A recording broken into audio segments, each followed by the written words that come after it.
तो है गाइस, कैसे हो आप सभी लोग। तो आज मैं रीडू ऑफ हिलर के एपिसोड नंबर 5 को एक्सप्लेन करने वाला हूँ। चलो बिना किसी देरी एपिसोड को शुरू करते हैं। एपिसोड की शुरुआत होती है एंड हमें रॉयल कैपिटल का सीन दिखाया जाता है, जहाँ पे जो सोल्जर्स है वो एक दूसरे से बात कर रहे थे कि कैसे उनके कई सारे जो ट्रूप्स है वो लानालिता में कैप्चर हो रखे हैं एंड यहाँ तक कि बैटल के दौरान उनमें से कई सारे लोग मारे भी जा चुके हैं। और सूत्रों के मुताबिक ये पता चल रहा है कि जिस पर्सन ने उनको मारा है वो पर्सन सेंट स्वॉर्ड कोरिया के टेक्निक्स का यूज कर रहा था एंड दूसरी तरफ जो कोरिया है वो उनकी ये सब बातों को सुन रही थी। फिर वहां से सीन शिफ्ट होता है एंड हमें कियारू को दिखाया जाता है जो कि फ्लेयर और सेतना के साथ आराम से चिल कर रहा था एंड चिल करते करते कब टूर्नामेंट स्टार्ट हो जाता है इसका पता ही नहीं चलता एंड इस बार T20 की जगह T40 मैच चलता है। आई मीन तुम समझ ही चुके होंगे। फिर वहां से सीन कट होता है एंड हमें दिखाया जाता है कि वो लोग लानालिता में होते हैं, जहाँ सेतना बताती है कि उसको ये जगह बिल्कुल भी पसंद नहीं, जिसमें कियारू उसको बताता है कि ये उनका आखिरी दिन यहाँ पे होगा, उसके बाद वो लोग यहाँ से निकल जाएंगे। वैसे भी उन्होंने यहाँ के पानी से पॉइजन हटा दिया है, जिस वजह से यहाँ के जो लोग हैं वो जल्दी ही ठीक हो जाएंगे एंड उनका जो पोर्शन बेचने का बिजनेस है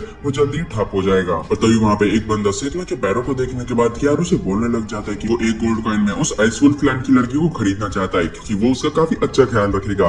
एंड ये सुनने के बाद कियारू हंसते हुए उसको बताता है कि एक गोल्ड कॉइन काफी ज्यादा कम है, एटलीस्ट तुमको 1000 तो लेकर ही आने चाहिए थे। एंड ये सुनने के बाद वो जो बंदा था वो काफी ज्यादा गुस्से में आ जाता है एंड एकदम से कियारू को मारने की धमकी देते हुए उस पर हमला कर देता है। पर लेकिन जो सेतना है वो एकदम से उसको पकड़ लेती है एंड यहाँ पे जो कियारू है सेतना की तारीफ करता है एंड उसके बाद उस बंदे पे हील एबिलिटी का यूज करते हुए उसकी जो मेमोरीज है उनको चेक करता है और उसको ये पता चलता है कि ये बंदा उन्हीं सोल्जर्स में से एक है जिन्होंने की आइसवुल्फ क्लैन पे हमला किया था। पर लेकिन ये वहां से बच के निकल गया। जैसे ही कियारू का काम खत्म होता है जो सेतना है वो गुस्से में उस बंदे को मार देती है। उसके बाद हमें दिखाया जाता है कि वो लोग उसी मर्चेंट के पास होते हैं जहाँ पे वो लोग आज की आखिरी बिजनेस डील करने वाले हैं एक साथ, जो कि उस मर्चेंट को पसंद नहीं आया था, जिसमें से वो कई सारे लोगों को लेकर आया था एंड यहाँ पे सभी लोग उनको घेर लेते हैं एंड उस मर्चेंट की बस एक ही डिमांड थी जो की है पोर्शन की रेसिपी। पर लेकिन दूसरी तरफ जो कियारू है उसको इन सब चीजों से कोई फर्क नहीं पड़ता एंड वो उस बंदे को उसके रियल नेम से बुलाने लग जाता है, जो सुनते ही वो मर्चेंट काफी ज्यादा घबरा जाता है। और तभी कियारू बोलने लग जाता है कि मुझे पता है कि इसमें तुम्हारा कोई भी हाथ नहीं है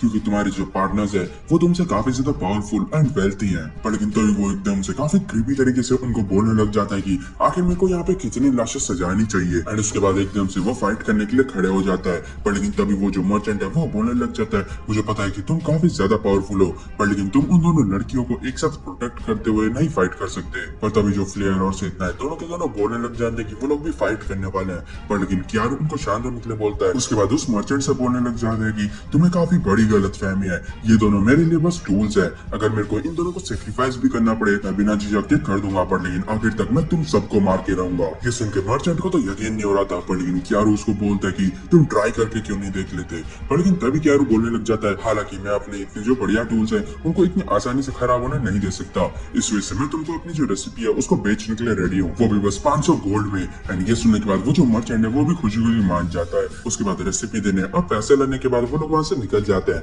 जहाँ पे फ्लेयर और सेतना को काफी ज्यादा बुरा लग रहा था क्योंकि उनके वीकनेस की वजह से जो कियारू है उसको अपनी जो रेसिपी है वो बेचनी पड़ी। पर लेकिन कियारू उनको चिंता करने के लिए मना करता है क्योंकि वो लोग अभी भी जीत चुके हैं। इसका मेन रीजन ये है कि जो विलेज का वाटर सोर्स है वो ठीक हो चुका है एंड जल्दी ही ये जो पोर्शन है वो पूरे के पूरे यूजलेस हो जाएंगे। एंड ऊपर से मैंने उनको एक काफी ज्यादा जरूरी चीज नहीं बताई है जो की है एंटीबायोटिक्स, जो की बस उसकी बॉडी बना सकती है उस पोर्शन के लिए। जो सुन के वो दोनों काफी ज्यादा खुश हो जाते हैं। पर लेकिन तभी अचानक से कोई एकदम से उन पर हमला करता है जिसको कि कियारू एकदम से ब्लॉक कर लेता है एंड वो और कोई नहीं कोरिया होती है। एक तरफ कोरिया को देख के कियारू काफी ज्यादा हैरान होता है एंड दूसरी तरफ जो कोरिया है वो कियारू को उसका हमला ब्लॉक करते हुए देख के काफी ज्यादा हैरान होती है। उसके बाद कोरिया कियारू से उसके स्वॉर्ड स्टाइल के बारे में पूछती है जो कि उसके फैमिली की तरह है। उनके फैमिली के बाहर किसी को भी स्वॉर्ड स्टाइल के बारे में नहीं पता, फिर आखिर उसको कैसे आता है ये, जिसपे कियारू बोलता है कि शायद तुम्हें कोई गलत फहमी हुई है और तुम किसी गलत आदमी पे हमला कर रहे हो, जिसपे कोरिया बोलने लगती है कि तुम वही हो जिसने की रॉयल किंगडम के सोल्जर्स को मारा है एंड इस वजह से तुमको मरना होगा।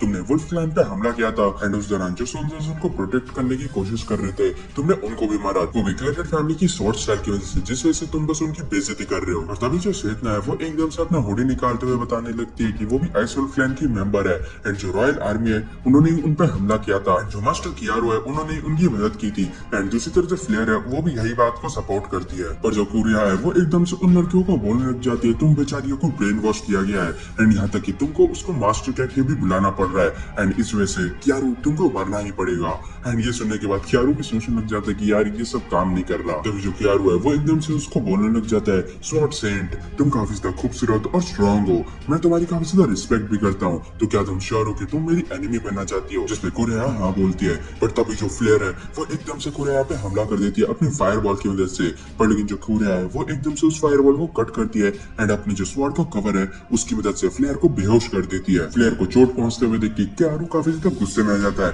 क्योंकि कुरेहा ने उसकी प्रॉपर्टी को डैमेज किया। एंड उसके बाद काफी ज्यादा इविल तरीके से हंसते हुए वो एकदम से उसके स्टैट्स को चेक करता है एंड उसके बाद उसकी तारीफ करता है। एंड एकदम से उनका जो मुकाबला है वो शुरू होता है जहाँ पे कुरेहा जितने भी हमले क्यारू पे कर रही थी क्यारू उन सभी को ब्लॉक कर ले रहा था। एंड मौका मिलते ही जो क्यारू है वो कुरेहा का जो स्वॉर्ड है उसको एकदम डिसइंटीग्रेट कर देती है। और लेकिन जो कुरेहा है वो रुकती नहीं है, वो एकदम अपने पाम की मदद से ही क्यारू पे ऐसा हमला करती है जिससे कि क्यारू एकदम दीवार पे जाके लगता है एंड पूरी दीवार टूट जाती है। पर लेकिन उससे क्यारू पे कोई असर नहीं पड़ता क्योंकि वो अपने आप को हील कर लेता है।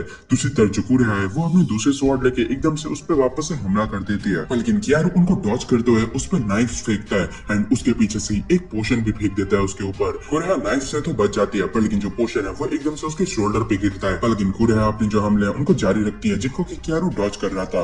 पर लेकिन जल्दी जो कुरेहा है वो एकदम ढंग से मूव भी नहीं कर पा रही थी क्योंकि उसकी जो बॉडी है वो धीरे धीरे गर्म हो रही थी। आई मीन तुम समझ ही जाओ कि यहाँ पे क्या चल रहा है। क्यारू है वो उसको टॉन्ट करता है पर लेकिन जो कुरेहा है वो खुद को इंजर्ड करते हुए खुद को अपने होश में लाती है। उसके बाद वो क्यारू पे वापस से हमला करती है पर लेकिन जो क्यारू है वो एकदम से उसके चेहरे को पकड़ लेता है एंड उस पर अपनी हील एबिलिटी का यूज करता है एंड उसको वो सभी चीजें दिखाती है जो वुल्फ क्लैन के मेंबर्स के साथ हुई है। एंड वो देखते ही जो कुरेहा है वो एकदम से गिर जाती है एंड उसके बाद क्यारू बोलने लग जाता है कि जो ब्लेड किंगडम को प्रोटेक्ट करती है वो अभी 2 हिस्सों में टूट चुकी है। उसके बाद हमें दिखाया जाता है कि वो लोग अपने इन में होता है जहाँ पे कुरेहा सो रही थी एंड यहाँ पे जो सेतना है वो कुरेहा की तारीफ करते हुए बताती है कि वो कितनी ज्यादा स्ट्रॉन्ग है, जिसपे क्यारू उसको बताने लग जाता है तुम चिंता मत करो, तुम्हारे अंदर भी इतना पोटेंशियल है कि तुम इसको और मेरे को भी बीट कर सको। एंड फिर वो लोग क्यारू से माफी भी मांगते हैं क्योंकि वो दोनों एकदम पावरलेस थे। एंड यहाँ पे जो क्यारू है वो उनको चिंता करने के लिए मना करता है एंड उनको शुक्रिया बोलता है उसकी तरफ से बोलने के लिए। कुरेहा के होश में आती वो पूछने लग जाती है कि आखिर उसने उसके साथ क्या किया, जिसपे क्यारू उसको बताने लग जाता है कि मैंने तुमको बस सच्चाई दिखाई है। जिसपे कुरेहा बोलने लग जाती है कि तुम झूठ बोल रहे हो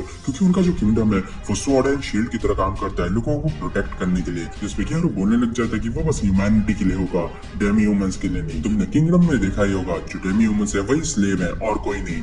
तुम्हें क्या लगता है वो आते कहाँ से है? उनके विलेजेस पे हमला किया जाता है एंड उनको कैप्चर करके बेचा जाता है। तुमको रॉयल कैपिटल में वापस से जाना चाहिए एंड खुद से ही सच ढूंढना चाहिए। जो सुन के कुरेहा पूछने लग जाती है कि इसका मतलब तुम मेरे को छोड़ने वाली हो क्या तुम भूल गए मैं तुम्हें अभी बस मारना चाहती थी। जिसपे क्यारू बोलने लग जाता है सेंट स्वॉर्ड मैं तुम्हें काफी ज्यादा रिस्पेक्ट करता हूँ, मुझे ये बिल्कुल भी पसंद नहीं है कि जो किंगडम है वो तुमको ऐसे धोखा दे रहा है। एंड तभी वो अपना जो पुराना फेस है उसको वापस लाता है एंड हीरो ऑफ रिकवरी को वहाँ पे देख के जो कुरेहा है वो काफी ज्यादा हैरान हो जाती है। क्यारू पे ये भी दोष चल रहा था कि उसने फ्लेयर को मारा है। एंड यहाँ पे जो क्यारू है वो उसको बताने लग जाता है कि मुझे पता है कि तुमको ये सब चीजें काफी ज्यादा कंफ्यूजिंग लगेगी। कुरेहा उसकी बातों पर बिल्कुल भी यकीन नहीं कर रही थी पर लेकिन तभी एंट्री होती है फ्लेयर की, वो भी अपने पुराने चेहरे के साथ। एंड उसको वहाँ पे देख के जो कुरेहा है वो काफी ज्यादा हैरान हो जाती है। एंड यहाँ पे जो फ्लेयर है वो काफी ज्यादा अच्छी तरीके से कुरेहा से बात करने लग जाती है एंड उसको बताने लग जाती है कि कैसे उसको अपने किंगडम की जो डार्क साइड है उसके बारे में पता चला।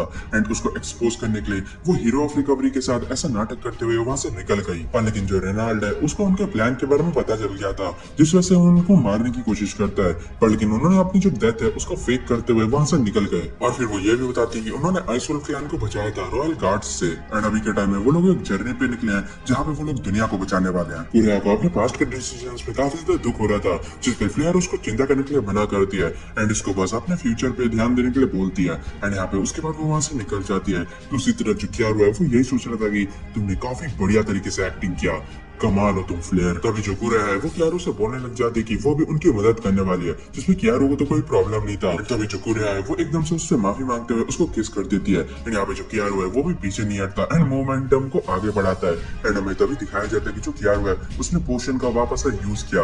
दूसरी तरफ हमें दिखाया जाता है कि फ्लेयर और सेतना बाहर से ये सब चीजें सुन रहे थे एंड दूसरी तरफ अंदर एक T20 का मैच चल रहा था। एंड तभी वहां से सीन कट हो जाता है एंड हमें रेनाल्ड को दिखाया जाता है जो कि अपने बदले के लिए निकल चुका है एंड उसने कई सारे लोगों को अपना प्रिजनर भी बना रखा था।